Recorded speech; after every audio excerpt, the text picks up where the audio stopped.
এরপরে আমরা চলে যাচ্ছি হচ্ছে উৎপত্তি স্থল নিয়ে কথা বলি।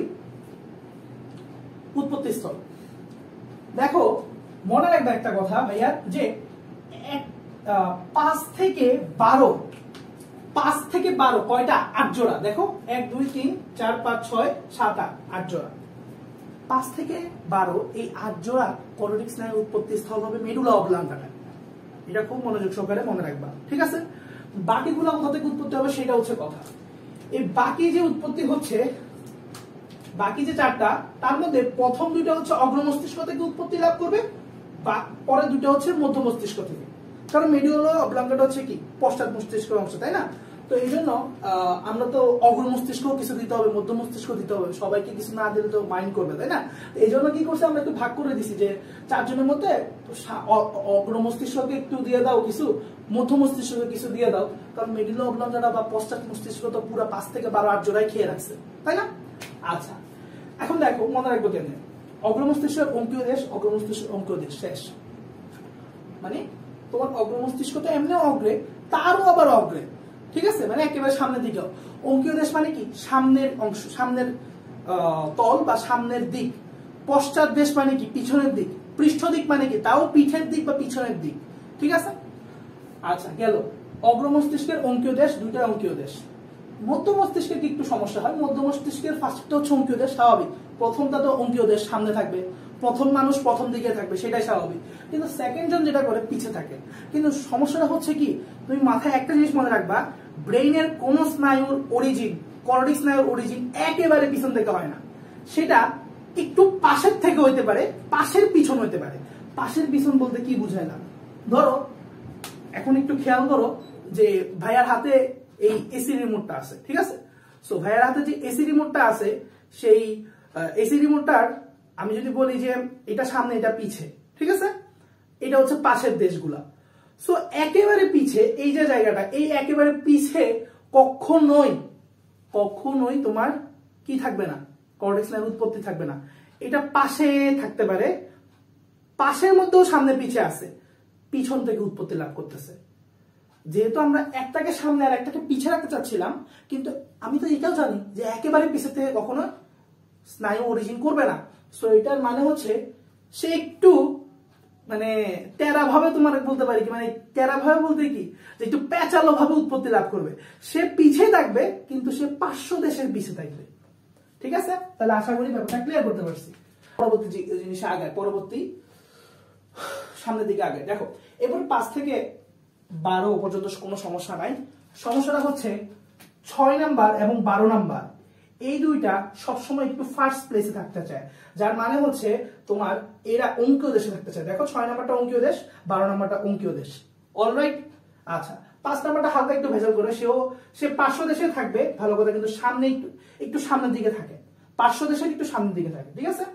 বাকি যেগুলো থেকে যায় সবগুলো পার্শ্ব দেশে। বাট এজ এ হোল আমরা বলতে পারি কি, 6 আর 12 একটু সমস্যা করে, বাদ বাকি সবগুলা মেডুলা অবলাঙ্গাটার পার্শ্ব দেশ থেকে উৎপত্তি লাভ করে। আমরা এজ এ হোল আমরা এটাই বলতে পারি। তাহলে আমরা আর সামারি একবার ছোট করে বলে যাই। দেখো, ফার্স্টে 2টা অগ্র মস্তিষ্কের অঙ্কীয় দেশ, প্রথমটা, পরের 2টা হচ্ছে মধ্য মস্তিষ্ক, কিন্তু প্রথমটা অঙ্কীয় দেশ, পরেরটা কি পিছনের দিকে, কিন্তু পুরো পিছনের দিকে হবে না, পৃষ্ঠীয় পার্শ্ব দেশে, ঠিক আছে? পৃষ্ঠ পার্শ্ব দেশে গেল। এরপর হচ্ছে বাদ বাকি সবগুলা 5 থেকে 12 হচ্ছে তোমার মেডুলা অবলাঙ্গা থেকে। 6 12 সমস্যা করবে, তারা কি করবে, অঙ্কীয় দেশ থেকে উৎপত্তি লাভ করবে, বাদ বাকিগুলো পার্শ্ব দেশ থেকে করবে। কিন্তু তার মধ্যেও যেহেতু 5 নাম্বারটা একেবারে ইনিশিয়াল, সো সে একটু হালকা একটু পাকনামি করে, আমাদের বইয়ের ভাষা অনুযায়ী সেটা হচ্ছে কি অগ্র পার্শ্ব দেশ থেকে, ঠিক আছে? আচ্ছা, আমরা আশা করি একেবারে উৎপত্তি স্থল ক্লিয়ার করতে পারছি। এখন আমরা চলে যাব হচ্ছে যে করোটিক স্নায়ুগুলোর কাজ, one of the most important একটা জায়গা।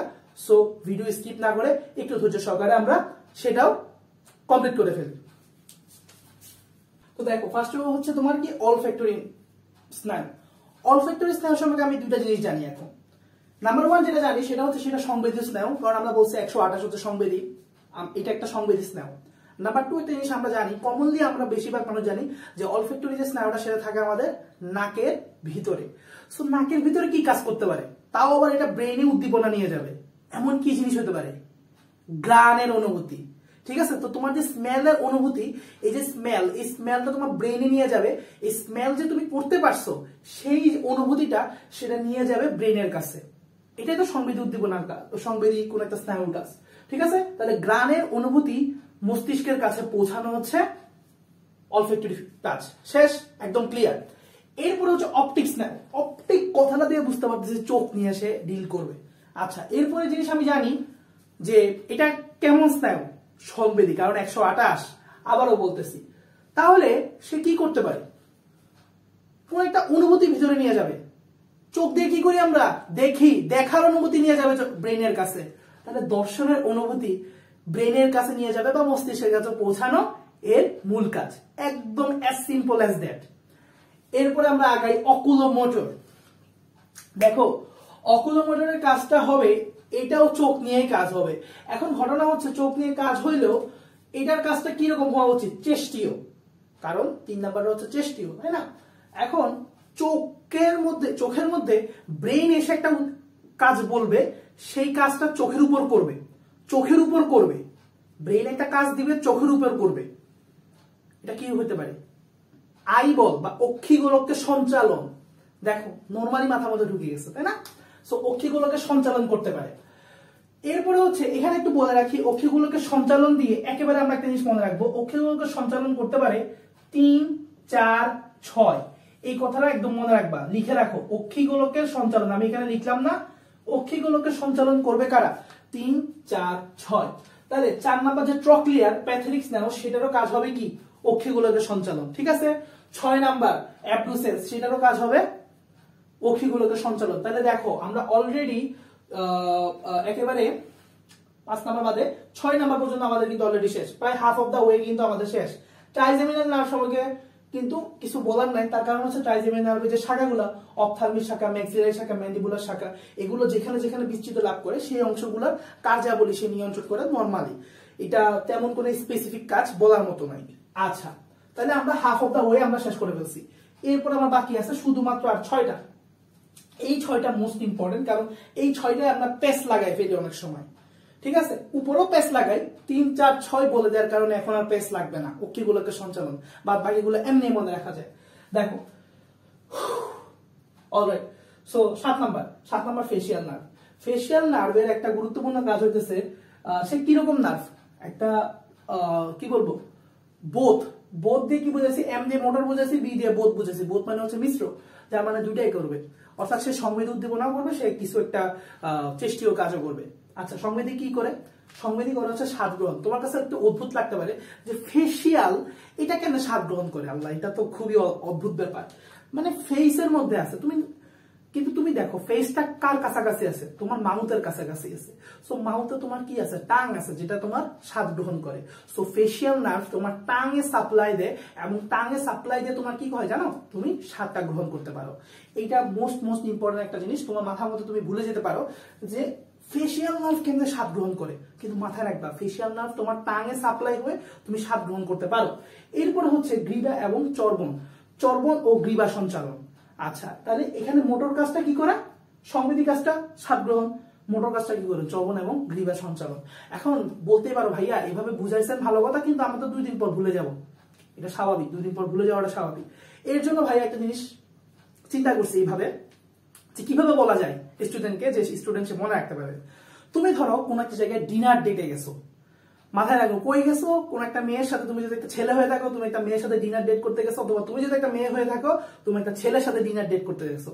সো ডিনার ডেটে কি কাহিনী হবে, দেখো একে অপরের দিকে তাকায় তাকায় তোমরা খাইতেছো, ভালো কথা। তো এই যখন খাবার খাইতেছো, ঠিক আছে, খাবার খাইতেছো, তখন তোমার কাছে কি মনে হবে, তুমি স্বাদ গ্রহণ করতেছো, ঠিক আছে? নাম্বার 2, মেয়ে যখন তোমাকে কিছু প্রশ্ন জিজ্ঞাসা করবে, আমি যেহেতু ছেলে আমি ধরে নিচ্ছি তুমি ছেলের কথাগুলো বলতেছি, তো মেয়ে যখন তোমাকে জিজ্ঞাসা করবে, যে কোনো প্রশ্ন জিজ্ঞাসা করবে, তুমি এই যে খাবারটা স্বাদ গ্রহণ করতেছো, স্বাদ গ্রহণের পাশাপাশি আবার চাবাইতেছো, চাবানোর সময় তোমাকে অ্যান্সার দিতে হবে, হ্যাঁ হ্যাঁ হ্যাঁ আমি ওই কাজটা করছি, আমি ওই কাজটা করিনি, হ্যাঁ হ্যাঁ হ্যাঁ। গ্রীবা মানে কি, গ্রীবা মানে হচ্ছে গলা, ঠিক আছে? সো তোমার এই গলাটাকে তুমি কিন্তু সঞ্চালন করাইতেছো।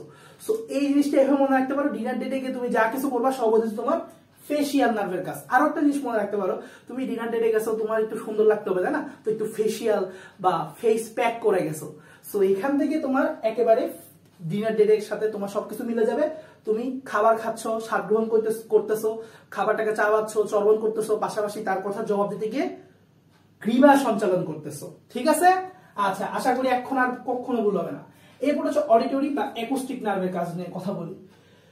এইটা নর্মালি হচ্ছে সেন্সরি, সংবেদী, বুঝতে পারতেছি, তার মানে কি শুনবে, অনলি শুনবে। এখন শোনা ছাড়াও তার একটা গুরুত্বপূর্ণ কাজ আছে, সেটা হচ্ছে ভারসাম্য রক্ষা। এই পয়েন্টটা অনেকে ভুলে যায়, সো এটা মনে রাখবা। শ্রবণের পাশাপাশি তার খুব গুরুত্বপূর্ণ একটা কাজ হচ্ছে ভারসাম্য রক্ষা করা। এরপর হচ্ছে গ্লসোফেরিঞ্জিয়াল। গ্লসোফেরিঞ্জিয়াল যেহেতু একটা বোথ, মানে কি সংবেদী প্লাস চেষ্টীয়, তাহলে এক নাম্বার কাজ করবে কি স্বাদ গ্রহণ। কেন? গ্লসো শব্দটার মানে হচ্ছে টাং বা জিহ্বা। যে জায়গায় গ্লসো শব্দটা দেখবা, এটা মিনিং করতেছে তোমার জিহ্বা। ঠিক আছে? সো জিহ্বা রিলেটেড সংবেদী কি কাজ হতে পারে? স্বাদ গ্রহণ। ঠিক আছে? এরপরে হচ্ছে ফেরিঞ্জিয়াল। ফেরিঞ্জিয়ালের কথা মানে হচ্ছে ফেরিংস থেকে আসছে, ফেরিংস এর বাংলা হচ্ছে গলবিল। ঠিক আছে? তাহলে এখন জিহ্বার গলবিল রিলেটেড কি, সে কি চেষ্টীয় কাজ করতে পারে? সঞ্চালন করাতে পারে তাদেরকে জিহ্বা, গ্লসো, জিহ্বা, ফেরিঞ্জিয়াল, গলবিল। সো জিহ্বা এবং গলবিলের সঞ্চালন। অলরাইট। এরপরে হচ্ছে ভেগাস। ভেগাস নার্ভের কাজ। ভেগাস নার্ভের কাজ এখানে কিছু বলার নাই, কারণ হচ্ছে গ্যাস্ট্রিক, ল্যারিংস, মানে হচ্ছে গ্যাস্ট্রিক মানে পাকস্থলী, ল্যারিংস ষড়যন্ত্র, কার্ডিয়াক হৃৎপিণ্ড, পালমোনারি ফুসফুস, এইসব জায়গায় যে এই নার্ভটা বিস্তৃত হয়, সেই সকল জায়গার কার্যাবলী নিয়ন্ত্রণ করে। শেষ। এরপর হচ্ছে spinal accessory. Alright. Spinal accessory এটা কিরকম একটা জিনিস? স্পাইনাল অ্যাক্সেসরি কি করবে? মাথা এবং কাঁধের সঞ্চালন করবে। সো স্পাইনাল অ্যাক্সেসরি আমি জিনিসটাকে এভাবে ভাবি যে স্পাইনাল অ্যাক্সেসরি হচ্ছে, যেহেতু স্পাইন বা শির দ্বারা মানে হচ্ছে কি মেরুদণ্ড থাকে কি একদম আমাদের দেহের অক্ষ বরাবর। সো দেহের অক্ষ বরাবর ফার্স্টে কি থাকে? মাথা থাকে। মাথার সাথে তোমার, আমার একটা গানের কথা মনে পড়ে সবসময় এই স্পাইনাল অ্যাক্সেসরির কথা বললে, ওই যে কি একটা গান ছিল, আমার ঠিক মনে নাই, যেটা মধ্যে নায়ক এরকম করে নাচতো। ঠিক আছে? সো ভাইয়া তোমাদের বোঝানোর জন্য এই কাজটা করতেছি। সো সেটা হইতেছে কি, যে একটা গানের মধ্যে কে সামলায় আমায় এই অবস্থায় না রে না, এই ধরনের একটা গান ছিল, যে যেখানে প্রেমিক গান গাইতে গাইতে মাথাও নাড়াইতো, আবার এরকম কাঁধও নাড়াইতো। সো স্পাইনাল অ্যাক্সেসরি হচ্ছে তোমার মাথা এবং কাঁধের সঞ্চালন করে একসাথে। তাহলে দ্যাট মিন্স বুঝতে পারতেছো ওই নায়ক বা ওই প্রেমিক কি করতেছিল অ্যাকচুয়ালি, ওই সেই গানের মাধ্যমে, নাচের মাধ্যমে সে মাথা এবং কাঁধের সঞ্চালন করতেছিল, যা হচ্ছে স্পাইনাল অ্যাক্সেসরি কাজ। তাহলে আমরা দুইটা জিনিস আমরা এভাবে একটু ঘটনার মাধ্যমে মনে রাখলাম। একটা হচ্ছে ফেসিয়াল, যেটা হচ্ছে ডিনার ডেটের সাথে, স্পাইনাল অ্যাক্সেসরি যেটা আমরা মনে রাখতেছি হচ্ছে ওই নায়কের কিছু অদ্ভুত ড্যান্স স্টেপের সাথে। আচ্ছা, এরপর হচ্ছে লাস্ট অফ অল হাইপোগ্লোসাল। না, লাস্ট অফ অল আমরা চলে আসছি হাইপোগ্লোসাল। হাইপো কথাটা মানে হচ্ছে নিচে, এবং মজার ব্যাপার হচ্ছে আসলেই ঠিক আছে, পুরো একটা শারীর নিচে সে আছে, করোনিক স্নায়ুর শারীর নিচে বা তালিকার সবচেয়ে নিচে। গ্লোসাল মানে হচ্ছে জিহ্বা। এখন এটার কাজ কি? মোটর টাইপ, নাড়াচাড়া করবে, সঞ্চালন আছে কি জিহ্বা। তাহলে জিহ্বার সঞ্চালন বা জিহ্বার বিচলন করবে কে? হাইপোগ্লোসাল। তাহলে বুঝতে পারতেছে হাইপোগ্লোসাল জিহ্বার বিচলন মোট মিলে কে কে করতেছে? গ্লসোফেরেঞ্জিয়াল, কারণ গ্লসো আছে।